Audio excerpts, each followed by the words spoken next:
የዮሐንስ ወንጌል ምዕራፍ 18 ኢየሱስም ይህን ብሎ አትክልት ወዳለበት ስፍራ ወደ ቄድሮን ወንዝ ማዶ ከደቀ መዛሙርቱ ጋር ወጣ። እርሱም ደቀ መዛሙርቱም በዚያ ገቡ። ኢየሱስም ደቀ መዛሙርቱም ብዙ ጊዜ ወደዚያ ስለ ተሰበሰቡ አሳልፎ የሰጠው ይሁዳ ደግሞ ስፍራውን ያውቅ ነበር። ስለዚህ ይሁዳ ጭፍሮችንና ከካህናት አለቆች ከፈሪሳውያንም ሎሌዎችን ተቀብሎ በችቦና በፋና በጋሻ ጦርም ወደዚያ መጣ። ኢየሱስም የሚመጣበትን ሁሉ አውቆ ወጣና ማንን ትፈልጋላችሁ አላቸው። የናዝሬቱን ኢየሱስን ብለው መለሱለት። ኢየሱስ እኔ ነኝ አላቸው። አሳልፎ የሰጠውም ይሁዳ ደግሞ ከእነርሱ ጋር ቆሞ ነበር። እንግዲህ እኔ ነኝ ባላቸው ጊዜ ወደ ኋላ ፈግፍገው በምድር ወደቁ። ደግሞ ማንን ትፈልጋላችሁ ብሎ ጠየቃቸው። ከእነርሱም የናዝሬቱን ኢየሱስን አሉት። ኢየሱስ መልሶ እኔ ነኝ አልኋችሁ። እንግዲህ እኔን ትፈልጉ እንደሆናችሁ እነዚህ ይሂዱ ተዉአቸዋል። ይህም ከእነዚህ ከሰጠኸኝ አንዱን እንኳ አላጠፋሁም ያለው ቃል ይፈጸም ዘንድ ነው። ስምዖን ጴጥሮስም ሰይፍ ስለ ነበረው መዘዘው። የሊቀ ካህናቱን ባሪያ መትቶ ቀኝ ጆሮውን ቈረጠ። የባሪያውም ስም ማልኮስ ነበር። ኢየሱስም ጴጥሮስን ሰይፍህን ወደ ሰገባው ክተተው፣ አብ የሰጠኝን ጽዋ አልጠጣትምን አለው። እንግዲህ የሻለቃውና ጭፍሮቹ የአይሁድም ሎሌዎች ኢየሱስን ይዘውት አሰሩት። አስቀድመውም ወደ ሐና ወሰዱት። በዚያች ዓመት ሊቀ ካህናት ለነበረው ለቀያፋ አማቱ ነበርና። ቀያፋም አንድ ሰው ስለ ሕዝብ ይሞት ዘንድ ይሻላል ብሎ ለአይሁድ የመከራቸው ነበር። ስምዖን ጴጥሮስም ሌላውም ደቀ መዝሙር ኢየሱስን ተከተሉ። ያም ደቀ መዝሙር በሊቀ ካህናቱ ዘንድ የታወቀ ነበረ። ወደ ሊቀ ካህናቱም ግቢ ከኢየሱስ ጋር ገባ። ጴጥሮስ ግን በውጭ በበሩ ቆሞ ነበር።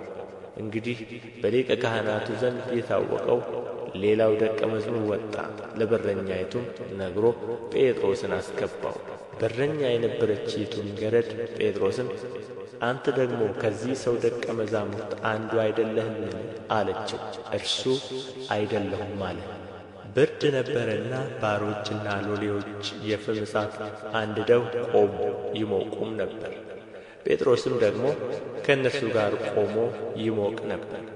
ሊቀ ካህናቱም ኢየሱስን ስለ ደቀ መዛሙርቱና ስለ ትምህርቱ ጠየቀው። ኢየሱስም መልሶ እኔ በግልጥ ለዓለም ተናገርሁ።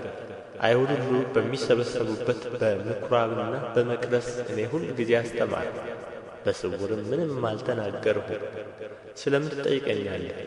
ለእነርሱ የተናገርሁትን የሰሙትን ጠይቅ። እነሆ እነዚህ እኔ የነገርሁትን ያውቃሉ አለ።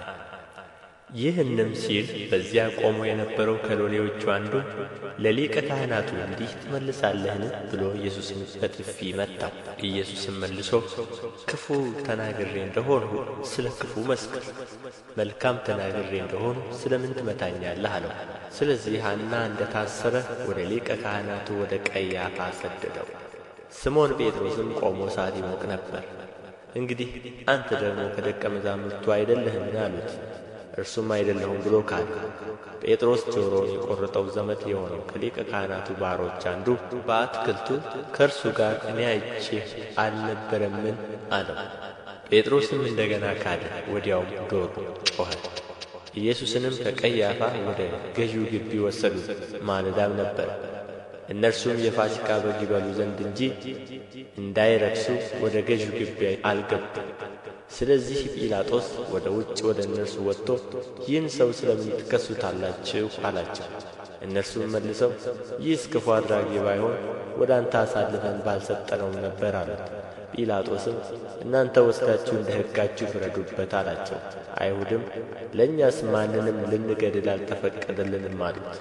ኢየሱስ በምን ዓይነት ሞት ሊሞት እንዳለው ሲያመለክት የተናገረው ቃል ይፈጸም ዘንድ ነው።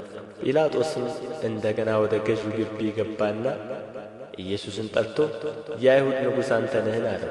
ኢየሱስም መልሶ አንተ ይህን የምትለው ከራስህ ነውን? ወይስ ሌሎች ስለ እኔ ነገሩህን አለው። ጲላጦስ መልሶ እኔ አይሁዳዊ ነኝን? ወገኖችህና የካህናት አለቆች ለእኔ አሳልፈው ሰጡ። ምን አድርገሃል አለው። ኢየሱስም መልሶ መንግሥቴ ከዚህ ዓለም አይደለችም። መንግሥቴስ ከዚህ ዓለም ብትሆን ወደ አይሁድ እንዳልሰጥ ሎሌዎቼ ይዋጉልኝ ነበር። አሁን ግን መንግሥቴ ከዚህ አይደለችም አለው። ጲላጦስም እንግዲያ ንጉሥ ነህን አለው። ኢየሱስም መልሶ እኔ ንጉሥ እንደሆንሁ አንተ ትላለህ። እኔ ለእውነት ልመሰክር ስለዚህ ተወልጃለሁ፣ ስለዚህም ወደ ዓለም መጥቻለሁ። ከእውነት የሆነ ሁሉ ድምፄን ይሰማል አለው። ጲላጦስ እውነት ምንድር ነው አለው። ይህንም ብሎ ዳግመኛ ወደ አይሁድ ወጥቶ እኔስ አንዲት በደል እንኳ አላገኘሁበትም፣ ነገር ግን በፋሲካ አንድ ልፈታላችሁ ልማድ አላችሁ። እንግዲህ የአይሁድን ንጉሥ ልፈታላችሁ ትወዳላችሁን አላቸው። ሁሉም ደግመው በርባንን እንጂ ይህን አይደለም እያሉ ጮኹ። በርባን ግን ወንበዴ ነበር።